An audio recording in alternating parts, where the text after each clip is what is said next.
Assalamualaikum warahmatullahi wabarakatuh. Perkenalkan, nama saya Muhammad Nur Halim Siransah. Saya dari kelompok 1.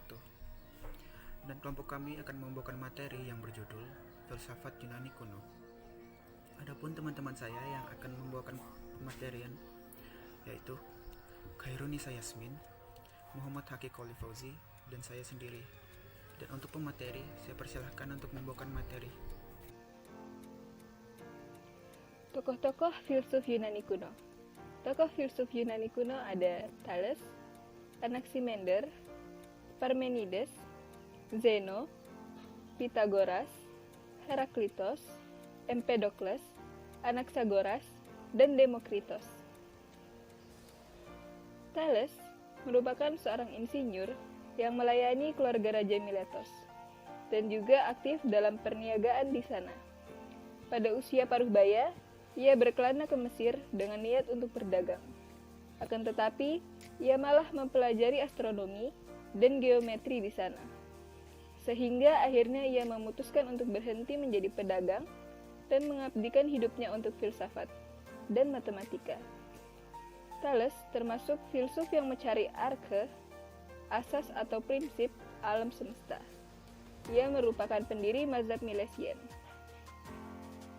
Pemikiran Thales. Yang pertama ada air sebagai prinsip dasar segala sesuatu. Yang kedua, pandangan tentang jiwa. Yang ketiga, geometri. Dan yang keempat ada pandangan politik. Anaximander. Seperti halnya Thales, Anaximander juga seorang ilmuwan berbakat dengan keahlian utama pada astronomi dan kartografi. Ia merupakan orang Yunani pertama yang membuat peta bumi dan orang Yunani pertama yang mempersiapkan peta bintang. Ia juga membangun gagasan tentang koordinat benda langit dengan bumi berbentuk silinder di bagian tengahnya dan lingkaran konsentris langit di luarnya. Sehingga ia membangun model semesta darinya. Ia merupakan orang Yunani pertama yang membuat peta bumi dan orang Yunani pertama yang mempersiapkan peta bintang. Pemikiran Anaximander. Yang pertama ada to apeiron, kedua asal mula alam semesta, dan yang ketiga asal mula kehidupan. Yang ketiga ada Parmenides. Parmenides lahir pada tahun 540 sebelum Masehi dan meninggal pada tahun 470 sebelum Masehi. Parmenides lahir dari keluarga yang terpandang di kota Elea, Yunani. Ia merupakan murid dari Xenophanes, namun tidak mengikuti pandangan-pandangan gurunya. Di dalam mazhab Elea, Parmenides merupakan tokoh yang paling terkenal. Pemikiran Parmenides adalah segala sesuatu yang ada tidak berubah. D. Zeno. Zeno lahir tahun 490 sebelum Masehi di Elea. Zeno adalah murid dari Parmenides.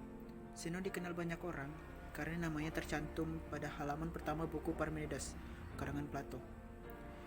Pemikiran Zeno ialah paradoks dikotomi, paradoks Arkiles dan kura-kura, paradoks anak panah, dan paradoks stadion. E.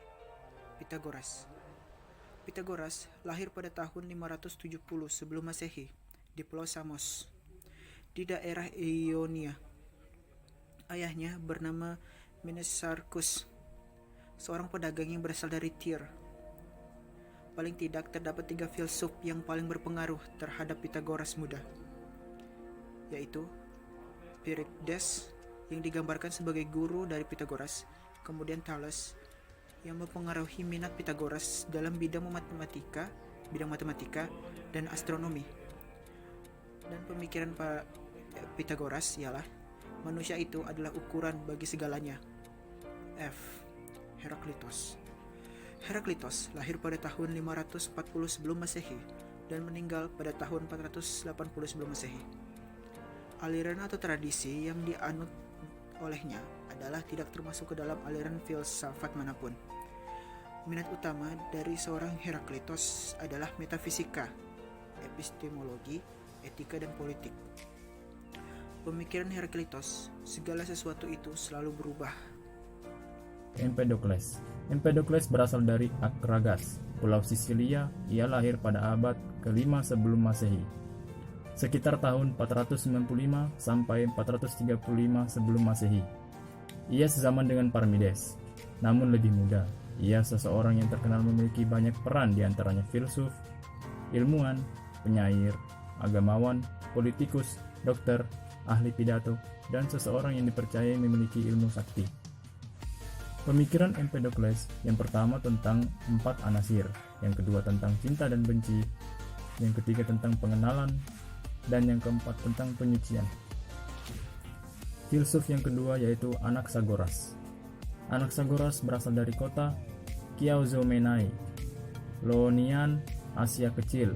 Lahir sekitar tahun 500 sebelum Masehi dan meninggal pada usia 72 tahun, yaitu sekitar tahun 420 sebelum Masehi pada usia menginjak 50 tahun. Ia meninggalkan kota asalnya menuju ke Athena. Di kota barunya ini, ia tercatat sebagai filsuf pertama yang berkarir di Athena, yang nantinya kota ini akan menjadi puncak kejayaan filsafat Yunani kuno. Pemikiran Anaxagoras yang pertama yaitu tentang benih-benih sebagai prinsip alam semesta, yang kedua tentang nous, yang ketiga tentang alam semesta, yang keempat tentang makhluk hidup, dan yang kelima tentang pengenalan. Yang ketiga, filsuf yang ketiga yaitu Demokritos. Demokritos berasal dari kota Abdera, Tireke, Yunani Utara. Ia hidup sekitar tahun 460 sampai 370 sebelum Masehi. Orang yang pernah berguru ke Anaxagoras ini merupakan keturunan dari keluarga kaya raya. Konon, kekayaan keluarganya yang diwariskan kepadanya ia manfaatkan untuk pergi melancong dan memenuhi kesenangannya ke beberapa negeri yang dianggapnya maju, seperti Persia, Mesir, dan negara-negara timur lainnya. Pemikiran Demokritos yang pertama yaitu tentang atom, kedua tentang dunia, yang ketiga tentang manusia, keempat tentang pengenalan, dan yang kelima tentang etika. Sekian presentasi dari kelompok kami. Bila kami ada salah-salah kata, kami mohon maaf. Sekian dari kami. Wassalamualaikum warahmatullahi wabarakatuh.